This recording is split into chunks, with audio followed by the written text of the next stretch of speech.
Ya hablamos mucho de eso, ¿no? Recientemente. Le ha ido bastante mal allá en España, ¿eh? No le ha ido muy bien, que digamos. Y no pudo explicar sus 3 días de vacaciones tampoco aquí. O sea, tanto que odia a México, al gobierno de México, y se pasa unos días de vacaciones. Que venga más, que se pase más tiempo de vacaciones aquí. Es un país, somos un país extraordinario. Que conozca más de la cultura mexicana, que viva como viven los pueblos, que conozca de nuestra cultura, que pase más tiempo de vacaciones en México. Yo creo que aprendería mucho sobre la grandeza cultural de México. Ya debatir con ella, pues ya se está debatiendo mucho allá en España, la verdad. Bueno, vean lo siguiente, porque se está hablando entre tanto de España en México por la presencia y el viaje de Ayuso, que ha vuelto aquí y sigue hablando mal de México. Y ocurre esto, allí se está diciendo esto. El viaje de más de una semana que Ayuso pensaba utilizar para reforzar lazos económicos y culturales ha acabado con la presidenta en las portadas mexicanas. Ayuso, la conquista de la ignorancia. La racista Isabel Díaz Ayuso y la palabra indígena. La dirigente española que convirtió la confrontación en una marca política. No vino a firmar acuerdos ni a fortalecer instituciones, vino a disputar la historia. Un viaje interrumpido de manera abrupta por supuestas razones de seguridad, según denuncia la Comunidad de Madrid. El gobierno no me ha protegido. Yo lo que no puedo hacer es seguir con una agenda donde no sé qué suerte van a tener los que se vean conmigo. Anayeli Muñoz, diputada por Aguascalientes, lo ha desmentido a malas lenguas. Yo no noté en ningún momento una incomodidad, no noté un tema de inseguridad y eran protestas legítimas pero pacíficas. Para la diputada, Ayuso está tratando de justificar un viaje que fue un fiasco. Creemos que solamente vino a buscar a llamar la atención, vino a blanquear la historia de Cortés y romantizarla de una forma absurda, pero vio que las cosas pues no le salieron bien. Y Ayuso se reafirma. Es que no puede ser una cuestión de perdones y no perdones, porque también tenemos que decir entonces que nos den las gracias por otras cosas buenas. Emilio Delgado, ¿qué tal? ¿Cómo estás, Emilio? Buenas tardes.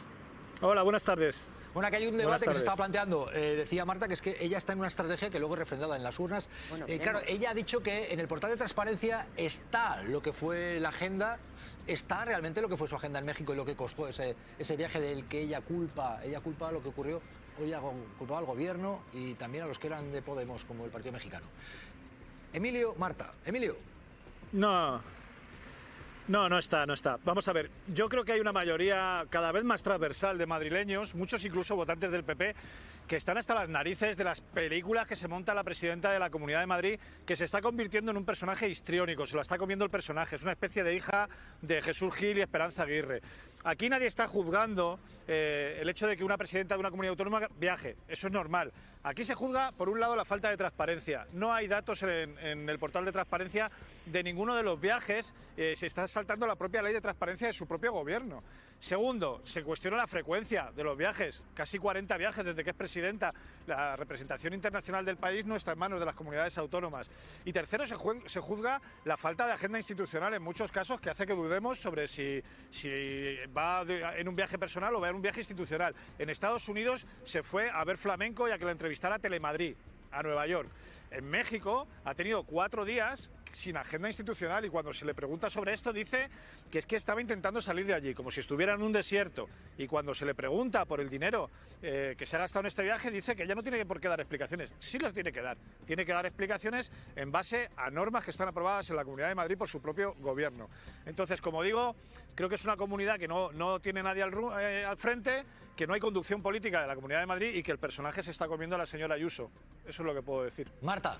Pero también tendréis vosotros que hacer la oposición, que para eso sois oposición, de llegar hasta el final, ¿no? De fiscalizar, de pedir información y de, bueno, lo que se ha hecho hoy en el Parlamento, pero hasta conseguir toda esa información, pues ahí tenéis que realizar un papel, ¿no? No solo vale con denunciar, sino tenéis que ejercer, que ejercer para lo que se os ha elegido, Emilio.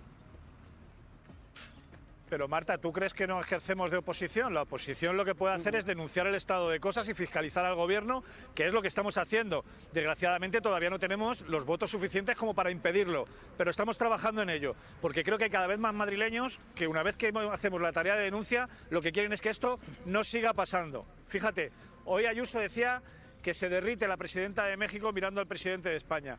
Yo creo que lo que se está derritiendo es un personaje que ha construido una parte de la prensa madrileña, engrasada con mucho dinero público y con mucho apoyo del lobby inmobiliario y del lobby de la sanidad, y es ese personaje al que se está derritiendo. En cuanto ese personaje se derrita y consigamos gobernar la Comunidad de Madrid, además de denunciarlo, vamos a impedir que esto siga ocurriendo. Están gastando más dinero en este viaje en México que en plazas para escuelas infantiles o en residencias para mayores. Eso es para mí lo fundamental de la historia esta. Claro, en este caso, pregunto Marta y pregunto Emilio, ¿hay un debate que deteriora la calidad democrática en este caso o no? ¿O ella realmente ha sido fruto de lo que ella denuncia? ¿Es una entente de la izquierda, tanto española como mexicana, para ir contra ella cuando llega? Marta, ¿tú crees que ha habido una entente para que ella fuera mal recibida? Porque ella dice que han agitado las protestas, desde aquí y desde el partido del gobierno, que es de la izquierda mexicana. Hombre, hay una cosa que a mí me parece que la sensación de inseguridad es libre, ¿no? Y sí que hemos visto, lo hemos visto aquí, hemos visto imágenes que ya iba a actos y había manifestantes fuera. Pues tú te puedes sentir en esos momentos, te puedes sentir inseguros. Tienes que ser consciente y medir que en un país como México pues hay un rechazo absolutamente mayoritario a la figura de Hernán Cortés. Pero ella, cuando se queja de que se sentía insegura, yo creo que la inseguridad y el miedo es absolutamente libre. Ya, pero ¿y quién es responsable de esa inseguridad? Emilio. Yo creo que todo el mundo está viendo que la estrategia de victimización de Ayuso ha caducado. O sea, cuando tuvo problemas con las residencias de Madrid, acusó a los familiares de organizar una campaña contra ella. Cuando se supo que su pareja tenía problemas con Hacienda, acusó al Estado de perseguirla y acorralarla. Cuando los taxistas protestaban por la fiesta que estaba montando con Uber, dijo que los taxistas formaban parte de la oposición también. Hombre, es una persona que ha denunciado que el Lehendakari la había amenazado por decir pim pam pum, o que el presidente del gobierno quería matarla políticamente. Ya está bien de que esta mujer haga campañas de marketing llamando hijo de puta al presidente del gobierno, pero luego, después de liarla cuando alguien le llama la atención, se victimice permanentemente, en fin, y ocupa un papel que no le corresponde. Yo creo que son estrategias baratas que tienen fecha de caducidad. La presidenta de la Comunidad de Madrid, Isabel Díaz Ayuso, ha estado en México. Tenemos que buscarnos las maneras para poder hablar en libertad. Esto no tendría por qué tener mayor importancia. Los políticos hacen viajes para promocionar su tierra, para favorecer a determinados negocios. Ayuso no es la primera ni la última que hace esto. El presidente de Asturias, Adrián Barbón, hace apenas un mes estuvo en México. El de Cantabria el año pasado. Feijóo, siendo presidente de Galicia, también estuvo allí en 2014. Esta alianza estratégica que hemos hecho con México es una alianza que va más allá del sector naval. El sector naval era la razón de Feijóo. El presidente asturiano quería promover inversiones y turismo. ¿Y Ayuso? ¿A qué ha ido Ayuso a México? Que el mestizaje es el mensaje de la esperanza y de la alegría. Ayuso se ha ido una semana al país más grande de América Latina para decirle a los mexicanos que dejen de odiar al conquistador Hernán Cortés, que no pidan reparaciones históricas y que abracen el mestizaje. Va a decírselo a ellos, porque a nosotros ya nos lo había dicho otras veces. Este es el 12 de octubre de hace 2 años. Yo pienso que nuestra mejor obra, la hispanidad, surge con fuerza, aunque intenten a veces despojarnos de esa herencia milenaria. Ayuso incluso se enfrentó al Papa Francisco por pedirle perdón en nombre de la Iglesia a las víctimas de la violencia durante la evangelización, la conquista, el descubrimiento de América. Bueno, a mí me sorprende que un católico que habla español hable así a su vez de un legado como el nuestro, que fue llevar precisamente el español y a través de las misiones el catolicismo y por tanto la civilización, la libertad, al continente americano. Ayuso también va a México porque cree que puede tender ciertos puentes, y eso también tiene un interés electoral. Hace guiños a los latinoamericanos que viven en Madrid para diferenciarse de Vox. Otra cosa son los magrebíes, los subsaharianos, pero oye, los latinos son de los nuestros. Porque digo todos los acentos del español, hablo de la hispanidad. ¿También tienen algún problema con los hispanos? ¿Los van a deportar a los venezolanos, argentinos o mexicanos? Dígalo claramente. A los que comparten un apellido, una cultura y una religión con nosotros, también son de segunda. Ayuso, por tanto, a tope con los latinoamericanos de Madrid, sobre todo con los del barrio de Salamanca, pero no apoya la regularización de inmigrantes aprobada por el gobierno. Lo que está claro es que esto lo están haciendo para modificar los censos. Están intentando regularizar para manipular los censos en las próximas elecciones. Ayuso ha elegido un momento muy específico para este viaje. Los puentes entre España y México estaban empezando a reconstruirse precisamente tras un debate encendido diplomático sobre si España debe pedir perdón histórico a América Latina o no por un genocidio de pueblos indígenas en aquella época de el descubrimiento, la conquista. Este es Felipe VI, intentando hace unos meses por primera vez hacer un gesto histórico. Hay cosas que luego cuando las estudiamos, las conocemos, y bueno, pues en nuestro criterio de hoy en día, con nuestros valores, pues obviamente no pueden hacernos sentirnos orgullosos. A ese guiño, la presidenta Sheinbaum, Claudia Sheinbaum, presidenta de México, había contestado invitando al rey de España a un partido del Mundial de Fútbol, de los que se juegan en México el próximo verano. Y en mitad de todo ese proceso, Ayuso le da una patada al avispero. ¿Qué pretende la presidenta madrileña, yendo incluso en contra de la dirección marcada por la corona? Alexei Illades, hola. Hola, ¿qué tal? Alexei Illades es licenciado en Historia por la Universidad Nacional Autónoma de México. Ha estudiado a fondo esa etapa histórica política de México a la que tanto se refiere Ayuso durante los últimos meses. Alexei, ¿cómo dirías en general que se ha visto que una política española vaya a México a contarle su propia historia? Bueno, en primer lugar, creo que todas las voces en un principio son válidas. Creo que justamente lo beneficioso de la historia es aportar la mayor cantidad de perspectivas posibles. Es un problema el hecho de que se haya llegado con una actitud bastante pedante o altanera al querer corregir o establecer una forma de entender una ideología o una propaganda histórica que no atiende a los estados de la cuestión de la academia, de cómo se han abordado y se han estudiado durante décadas desde diferentes espacios, fenómenos como lo son la conquista. Llegamos a otros muchos protagonistas, como Hernán Cortés, como Pizarro, como tantos otros. A Hernán Cortés le hemos estudiado todos en el colegio, en el instituto, ¿no? Explorador, conquistador español de lo que hoy conocemos como México, sometió al imperio azteca.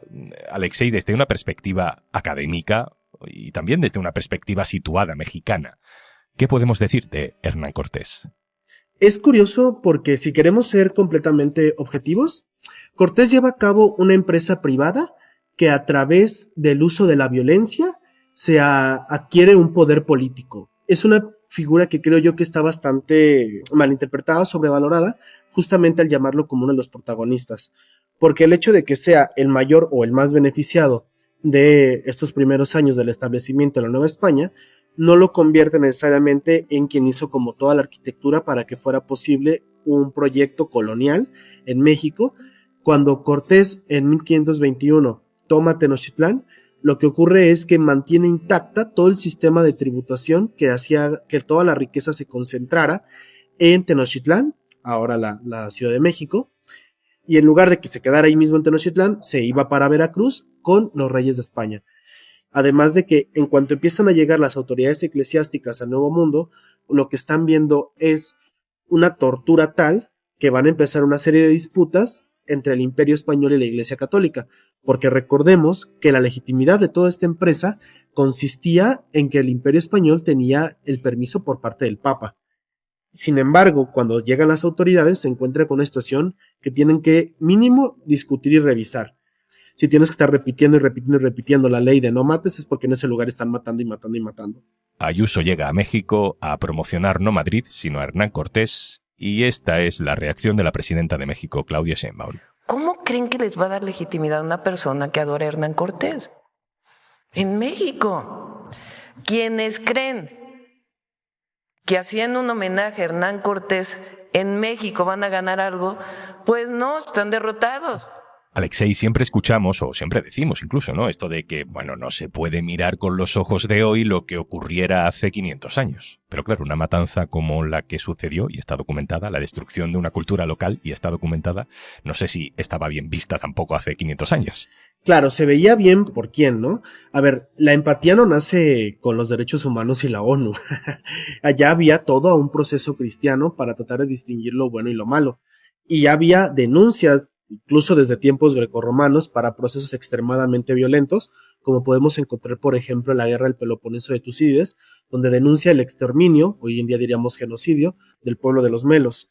Y además ya existían casos contemporáneos a Cortés respecto a violaciones de lo que llamaríamos derechos humanos, por ejemplo, contra Colón, que hasta acabó en la cárcel por sus propios contemporáneos, ¿no? O sea, no es una condena actual. Ya para que el propio imperio te esté diciendo, estás matando a los trabajadores, y obviamente su razón no es moral, sino que va en una cuestión de productividad, es porque genuinamente los niveles de crueldad que están alcanzando tanto Cortés como los encomenderos son muy altos. Entonces, no hay un punto de vista, digamos, contemporáneo o medieval o moderno o ni siquiera grecolatino clásico que pueda ver con buenos ojos las acciones de Cortés. Quienes hacen caso omiso es quienes se benefician de ellos, que insisto, no es como el pueblo de España en general. Obviamente un campesino en Oviedo jamás vio un solo peso de plata de todas las toneladas que se trajeron desde México o desde Argentina, sino que vivieron prácticamente igual. Quienes se van a beneficiar son la burguesía mercantil en Sevilla y pues la gran nobleza aristocrática que necesita esa plata para ir a meterse en guerras que va a perder. Vamos a escuchar una metáfora que Ayuso utilizó justo al llegar a México. Vengo de ese Madrid que hoy tiene a muchas malinches, en el metro, en las calles, en los colegios. Dato 1. Malinche es el nombre del musical que Nacho Cano, amigo de Ayuso, ha montado en Madrid. Por cierto, que lo de Malinche en el metro es literal porque Ayuso cedió a Nacho Cano la estación de metro de Gran Vía para que promocionara su musical. Pero bueno, dato 2. Quien acompaña a Ayuso en este viaje es Nacho Cano. Dato 3. Alexei, ¿quién fue Malinche? Ok, Malinche sabemos muy poco de ella. Hay debates hasta por su nombre original. Una de las propuestas más famosas es que se llamaba Malinali, y que luego, una vez que se entrega como esclava, ojo, a los conquistadores, es que se le bautiza como Marina. La van a estar nombrando como Malintzin, que tenía este sufijo sin, una especie de respeto por parte de los pueblos a los cuales se llegaba y que la reconocían como una figura política importante dentro de lo que podríamos llamar la compañía o la empresa de Cortés. Generalmente se ha solido utilizar la palabra Malinche en diferentes sentidos. Por ejemplo, aquí estamos entendiendo una Malinche como un producto del mestizaje. En México se entiende lo malinchista como alguien que prefiere lo extranjero sobre lo nacional. Y ambas son visiones, creo yo, erradas, porque lo que tenemos es una mujer que, ojo, estando en una condición de esclavitud y obligada a jugar un juego político demasiado complejo, lo que hace es buscar las salidas que tiene a la mano.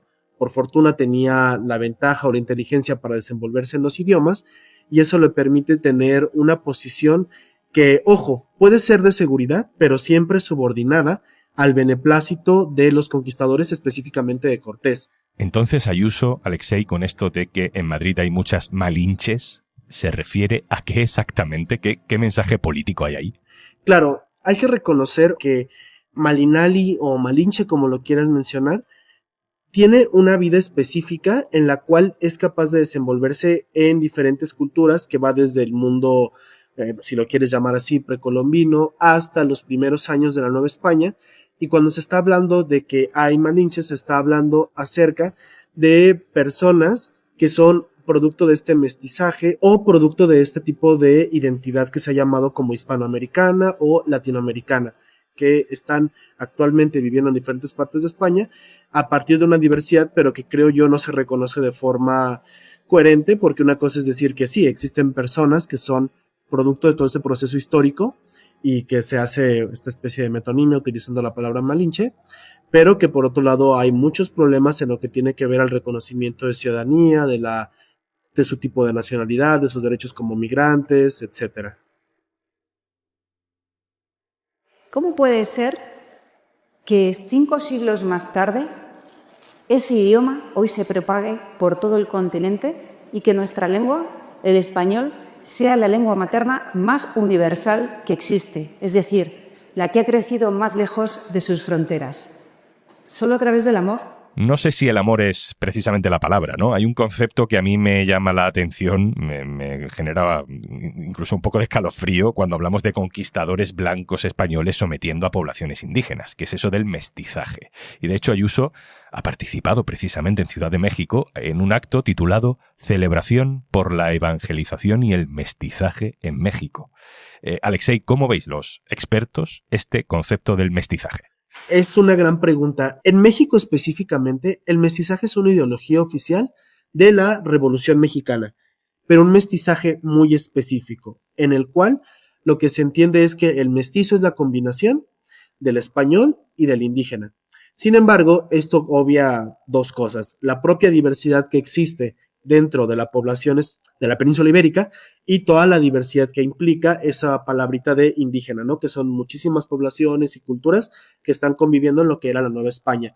Y además es invisibilizar completamente toda la influencia y mezcolanza que se realizó también con los afrodescendientes. Es importante mencionar que mestizaje, además, si bien es un concepto que creo que vale la pena conservar, tiene que ser con muchos matices. El mestizaje tiene que reconocerse como una cuestión que se realizó desde una desigualdad. Justamente lo que hace es que no podamos apreciar el mestizaje donde ha producido cosas buenas pese a la violencia original y no gracias a ella, lo cual es muy distinto, porque si se hubiera quedado en la violencia original, lo que hubiera quedado es la completa aniquilación o el completo etnocidio de toda la parte americana para la reproducción del mundo mental europeo que en ese momento estaba en auge. Alexei Yades, Universidad Nacional Autónoma de México. Gracias. Un abrazo de vuelta. El viaje de Ayuso a México ha provocado tantas reacciones, sobre todo allí, que ha tenido que cancelar parte de la agenda que se había preparado. El grupo hotelero, que hacía de anfitrión de una gala a la que tenía prevista su asistencia, le retiró la invitación. Ayuso ha vuelto, ya está en Madrid, y dice que está dolida. La han dejado sola en un país peligroso. El gobierno de México y el gobierno de España ha puesto en peligro a mi equipo y a mí. Es profundamente violento y peligroso y el gobierno nos ha abandonado. África Gelardo, hola. Hola, ¿qué tal, Juanlu? África Gelardo es mi compañera del diario.es, sigue informativamente a la presidenta de la Comunidad de Madrid en su día a día. África, ¿todo este jaleo para qué? ¿Qué se le ha perdido a Ayuso en esta batalla sobre Hernán Cortés y Malinche? Bueno, la estrategia de la presidenta de la Comunidad de Madrid es la de marcar perfil propio, no solo dentro de España, sino también fuera. Ayuso juega en este equilibrio, ¿no? En esta dicotomía entre, por un lado, hacer guiños a sus votantes latinos, pero al mismo tiempo, ya lo vimos con la regularización extraordinaria de migrantes aprobada por el gobierno, que la criticó abiertamente. Entonces, juega con estos equilibrios, pues hacer estos guiños a sus votantes, porque son una parte importante de su apoyo como presidenta de la Comunidad de Madrid, y bueno, esta línea de llevar la contraria a la postura oficial del gobierno. Solo una más, África. España llevaba tiempo intentando recomponer relaciones con México, incluso la presidenta había invitado a Felipe VI, lo hemos dicho antes, al Mundial de Fútbol que se juega este verano.